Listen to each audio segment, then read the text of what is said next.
sometime after that, several years later, I was cast in a one-act contest which was held at Northlight Theater to exhibit the work of new playwrights.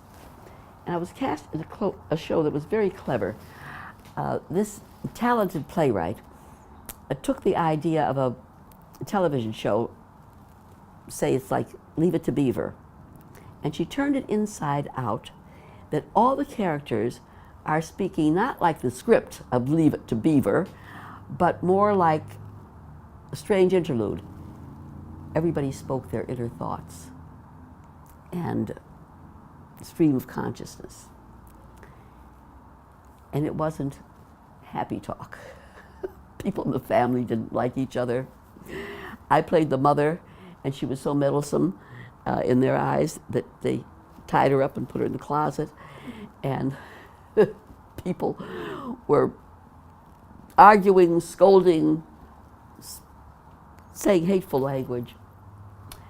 And but it was clever and it was fun, except the F word was used frequently. And at one point in the script, the mother had to say it. The director was Robert Falls. This was one of his first jobs in Chicago.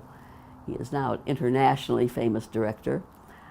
But he told me later that he could see me rev up before the line came to steel myself to say the word. Well, I brought my mother to see the show. And afterwards, driving her home, she said, "I don't know why these young people have to say such terrible language. I don't know why they have to do it." And I said, "Well, Mother, it's not just the young people. You know, I had to say it too." "Oh no, Rosie," she said, "you didn't say it." Which is another point I learned. You don't see and you don't hear what you don't want to see or hear. I didn't argue with her. I thought, fine, let her believe that her Rosie couldn't say such a word. But that was a very fortuitous job for me. You see, even things that you think will not be seen or don't pay much are worthy to take, because Robert Falls then called me for an audition when he was working as a founding member of the old Wisdom Bridge Company. Wisdom Bridge was on Howard Street on the second floor of a high walk-up where there had been a restaurant called the Limehouse. And I remembered when I was at Northwestern, it was a nice date to go to the Limehouse. And here it was now, Wisdom Bridge Theater, started by two friends from the University of Illinois. The show that Robert Falls was going to do, and this was not the first show, this was after they were established for a couple of years, was Wings, which had been a success in New York with, somebody remembers the old movie star Constance Cummings? He told me later that he was told, "Don't do that in Chicago. You'll never find an actress who could do that." Well, he said there are plenty of fine actresses in Chicago, and he auditioned many of them, and he chose me to do the role. It was a very unusual play. The woman had been an aviatrix in her youth and suffered a stroke. She was not able to speak, and everything that she heard came to her garbled, as if there was, what do you call it when the electricity doesn't, a short circuit. So she felt very afraid in the hospital. She thought she was captured in a foreign country, and she couldn't make herself known. And her inner thoughts were the script of the play. And then you saw some of her therapy sessions. It was tough. It was almost a one-woman show because the other actors were behind a scrim as she saw them in the hospital, floating images, shouting questions at her, asking for her to do things that you couldn't understand. So the show was mainly her stream of consciousness. Well, it was a challenge, but very exciting. And the show was a great success. We only did 4 performances a week in a theater that was less than 150 seats.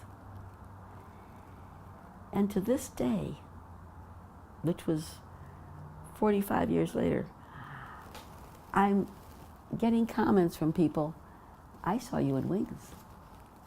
How did so many people see it within 6 weeks in a small theater? Of course, we were sold out. But it's remarkable to me, not only that so many people saw it, but so many people remembered it. And the show was very important to me for one other reason. Ministers, rabbis, doctors who were in the audience often came to me afterwards and said, I've learned a lot. We were never trained to know that people who seemed unconscious or not lucid could understand us. One rabbi told me that when he went to the hospital to deliver to get the final confession now, he speaks to the patient to let them know he's in the room, and he chats with them for a moment, even if they don't respond, because in the play it proved that she could finally hear, but she couldn't respond. That was very gratifying. That was a year when there were many fine performances. In fact, I saw Laurie Metcalf in a play called Getting Out, and she was superb. This girl was a marvelous actress, is a marvelous actress. The intensity of her performance just blew you away. And I thought, well, even though I have a Jeff nomination, I'm sure Laurie will get it. So I was quite surprised to find that I got the Jeff. I went shopping with a friend before the awards ceremony because I had to look nice in case I was called up to the stage.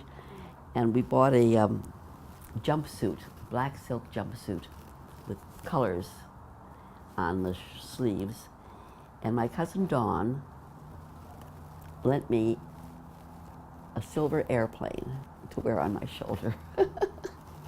The Joseph Jefferson Award was named for a famous actor at the turn of the century who frequented Chicago.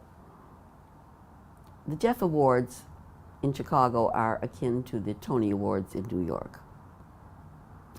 That night, I was ecstatic because I had won the Jeff Award for Best Actress in Chicago for that year.